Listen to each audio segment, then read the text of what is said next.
வணக்கம் நண்பர்களே. தேர்தல் திருவிழா ஒரு வழியாக முடிஞ்சிருச்சு. கலைபுரங்களும் ஓஞ்சிருச்சு. இப்போ இந்த தேர்தலில் பதிவான வாக்குகளின் எண்ணிக்கை, அதாவது வாக்கு எண்ணிக்கையினுடைய சதவிகிதம், அது அதிகாரப்பூர்வமாக வெளிவந்திருக்கு. இன்னைக்கு காலையிலிருந்தே பொதுவாகவே ஒரு அந்த வாக்களிக்கிற ஆர்வம் வாக்காளர்களுக்கு மிக அதிகமாக இருந்ததை பார்க்க முடிந்தது. நான் பார்த்த வாக்குச்சாவடிகள் அனைத்திலுமே அதிக அளவிலான கூட்டம். காலை முதலே வெயிலை பொருட்படுத்தாம அவங்க நீண்ட வரிசையில் நின்று வாக்களிச்சாங்க. அதே போல பிற்பகல் நேரத்தில் வெயில் உக்கிரமா இருந்தது. இருந்தாலும் கூட பல வாக்குச்சாவடிகளில் மக்கள் அந்த வெயிலை பொருட்படுத்தாம வரிசையா வாக்களிச்சாங்க. மாலை நேரத்தில் இன்னும் அதிகமான மக்கள் வாக்களிச்சாங்க. இன்னும் சில ஒரு நிமிடங்கள் நீட்டிச்சிருந்திருந்தா இன்னும் கூட அதிகமாக வாக்களிச்சிருப்பாங்க. அப்படிங்கிறது தான் நிலைமை. இப்போ இது எவ்வளவு பர்சன்டேஜ் அப்படின்னு பார்த்தீங்கன்னா, இப்போ தேர்தல் ஆணையம் இப்போ நான் பேசிக்கிட்டு இருக்கிற இந்த இரவு நேரத்தில் அவங்க அறிவிச்சிருக்காங்க அதிகாரப்பூர்வமாக 85% வாக்குப்பதிவு நடந்திருக்கிறது தமிழ்நாட்டில். இது ஹிஸ்டாரிக்கல். இதுவரை தமிழ்நாட்டு தேர்தல் வரலாற்றில் பதிவாகாத மிக அதிகமான வாக்கு சதவீதம் இது அப்படின்னு சொல்லிட்டு தேர்தல் ஆணையம் அறிவிச்சிருக்கு. இந்த வாக்கு சதவீதம் இதற்கு முன்பு இவ்வளவு தூரம் வந்தது இல்லையா, இதுக்கு நெருக்கத்தில் கூட வந்தது இல்லையானா வந்தது. இதற்கு முன்பு 2011 அந்த தேர்தலில் இந்த வாக்கு பதிவான அந்த சதவீதம் 78.2% வாக்குகள் பதிவாகி இருந்தது. க்ளோஸ் டு 80% அப்படிங்கிறது அப்போ இருந்த நிலைமை. இப்போ வாக்கு சதவிகிதம் அதிகமாகியிருக்கு. வரலாறு காணாத அதிகரிப்பு அப்படின்னு சொல்றாங்க. அப்படின்னா வாக்குகள் எண்ணிக்கை அதிகரிச்சிருக்கணும் இல்லையா? இப்போ அது போன தேர்தலுக்கு இந்த தேர்தலுக்கு எப்படி இருக்கு அப்படின்ட்டு நிறைய நிபுணர்கள் கணக்குகள் போட்டு சொல்றாங்க. நீங்க தொலைக்காட்சிகளில் பார்த்துருப்பீங்க. பட் நம்ம ஒரு சின்ன கணக்கு தான். அதாவது 2021 சட்டமன்ற தேர்தலில் பதிவான வாக்குகள் எண்ணிக்கை அப்படின்னு பார்த்தீங்கன்னா, இப்ப பதிவாகி இருக்கிறத விட 20 லட்சம் வாக்குகள் குறைவு. இப்ப பதிவாகி இருக்கிறது 20 லட்சம் வாக்குகள் அதிகம். நம்ம நிறைய அந்த கோடிகள், இத்தனை கோடி அத்தனை கோடி அதுக்கெல்லாம் போக வேணாம். சிம்பிளான கணக்கு. இப்போ 5 ஆண்டு கால இடைவெளி. இதுக்கு நடுவில் எஸ்ஐஆர், அதாவது வாக்காளர் சீர்திருத்த பணிகள் நடந்தது. அதுல 1 கோடி பேர் நீக்கப்பட்டாங்க. மீண்டும் 60 லட்சம் பேர் சேர்க்கப்பட்டாங்க. 40 லட்சம் பேர் நிரந்தரமாக நீக்கப்பட்டாங்க. இறந்தவர்கள், இரட்டை பதிவுகள், அதே போல் இடம்பெயர்ந்தவர்கள், வெளிநாடுகளுக்கு போனவங்க, இந்த வகையில் 40 லட்சம் பேர் நீக்கப்பட்டாங்க. அப்போ இந்த ஆண்டு நடந்த தேர்தலில் வாக்களித்தவங்க எண்ணிக்கை 5,28,00,000 பேர். கடந்த ஆண்டு, அதாவது கடந்த சட்டமன்ற தேர்தலில் வாக்களித்தவங்க எண்ணிக்கை பார்த்தீங்கன்னா அது 6,19,00,000, 6,20,00,000.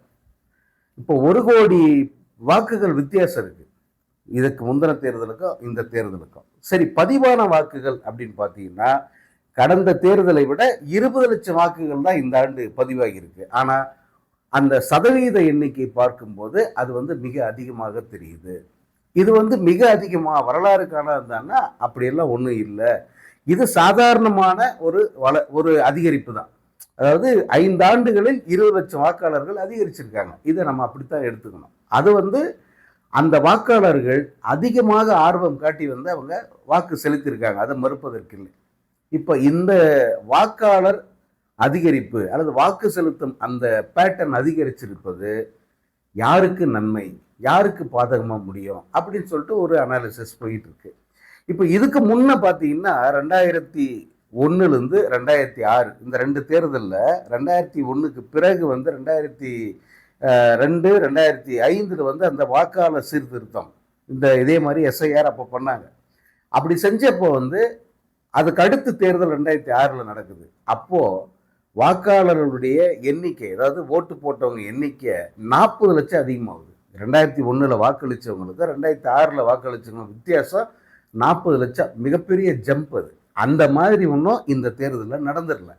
20 லட்சம் பேர் கூடுதலாக வாக்களிச்சிருக்காங்க. இவ்வளவுதான் இந்த தேர்தலில் ஒரு கூடுதல் கவன ஈர்ப்பு. இது சதவீத கணக்கில் பார்க்கும்போது அதிகமாக இருக்கு. ஒரு 10% அதிகரிச்சிருக்கு அப்படின்னு சொல்லலாம்.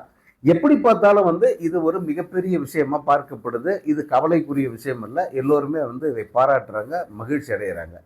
அதே நேரத்துல இதை வைத்து விஜய்க்கு ஒரு பில்டப் கொடுக்கிற அந்த வேலையை வந்து தொடர்ச்சியாக விஜயனுடைய ஆதரவாளர்கள், தாவைக்காவுடைய அடிவருடிகள் வந்து தொடர்ந்து அதை செஞ்சுக்கிட்டு இருக்காங்க. அதாவது இந்த மீடியாவில் இது விஜய்க்குன்னே ஒரு பிம்பத்தை உருவாக்கணும் அப்படிங்கிறதே பொழப்பா வச்சுக்கிட்டு இருக்கிறவங்க இந்த வேலையை செய்கிறாங்க. அதாவது விஜயால தான் இந்த 10% வாக்குப்பதிவு அதிகரிச்சிருக்கு அப்படிங்கிறது வந்து அவங்களுடைய வாதம். நம்ம ஏற்கனவே வீடியோவில் சொன்னோம், விஜய்க்கு வந்து அதிகபட்சம் 8லிருந்து 10% வாக்குகள் கிடைக்கிறதுக்கு வாய்ப்பு இருக்கு. காரணம் அந்த புது தலைமுறை வேட்பாளர்கள், அதே போல விஜய்க்கு வாக்களிக்கணும் அப்படிங்கிற ஒரு ஆர்வம் உள்ள வேட்பாளர்கள், இவங்கெல்லாம் வாக்களிக்கும் அந்த பேட்டர்னை பார்த்தீங்கன்னா அது ஒரு 10% அவங்களுக்கு கிடைக்கலாம் அப்படிங்கிறது வந்து ஒரு பொதுவான பார்வை.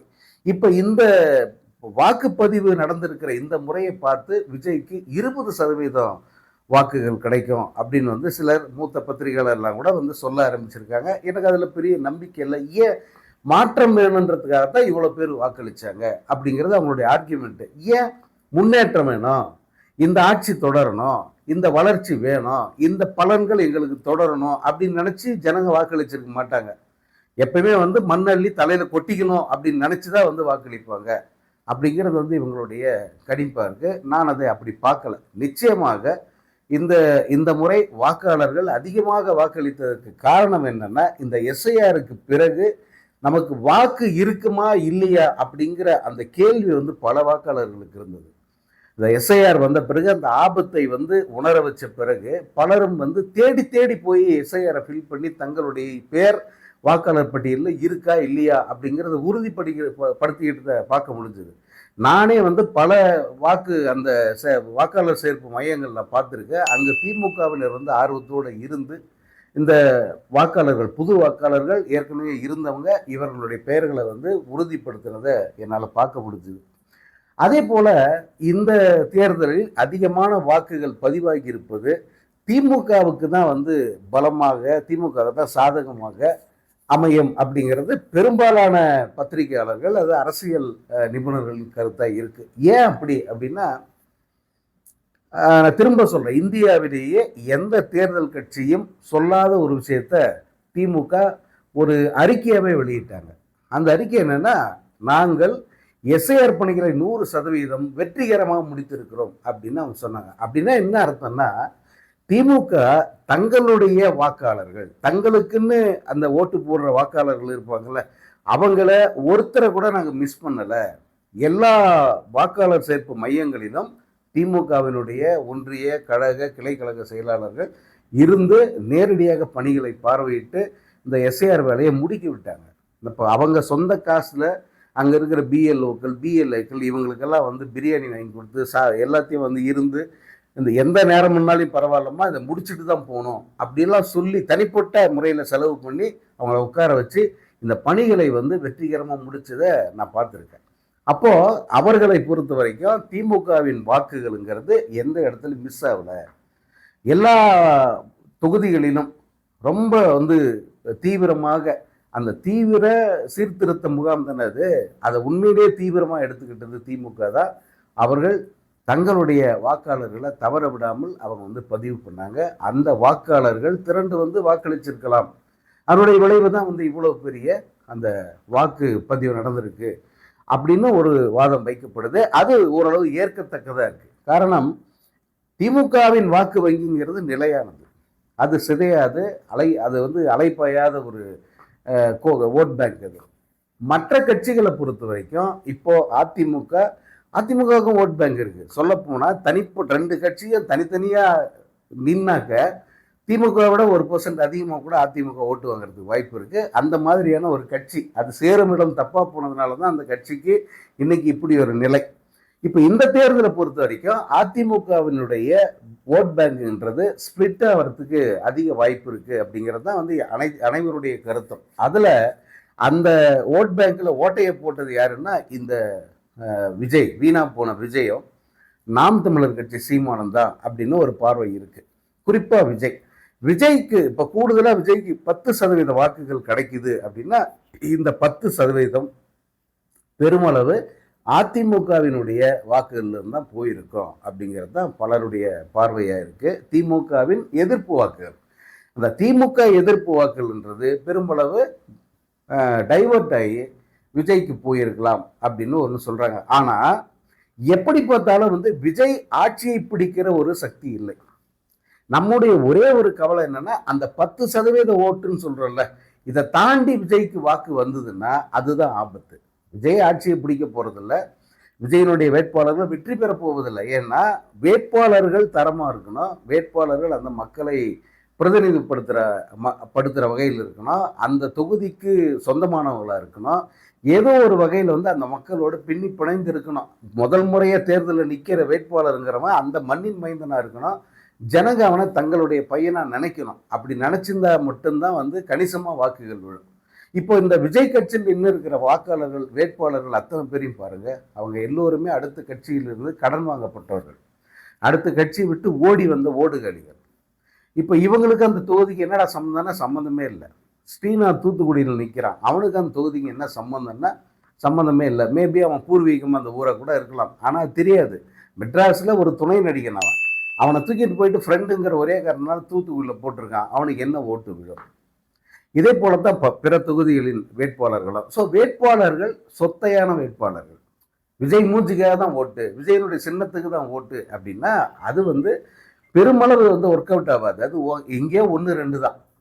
அதனால அந்த 10% வாக்குங்கிறது மட்டும்தான் விஜய்க்கு ஒரு பெரிய ப்ளஸ்ஸா அமையுமே தவிர வேறு எந்த வகையிலும் விஜய்க்கு இந்த தேர்தல் கை கொடுக்க போறதில்ல. இந்த தேர்தலில் விஜய் ஒரு சக்தியாக நிற்பான், மிகப்பெரிய அளவுக்கு பாதிப்பு ஏற்படுத்துவான், அரசியலில் அவன் ஒரு பெரிய சக்தியாக நிலை நிறுத்தப்படுவான் அப்படிங்கிறதெல்லாம் அது மே 4க்கு பிறகு தெரியும். அதுக்கு முன்னாடியே நம்ம உறுதியாக சொல்லலாம், இதெல்லாம் நடக்காத காரியம்.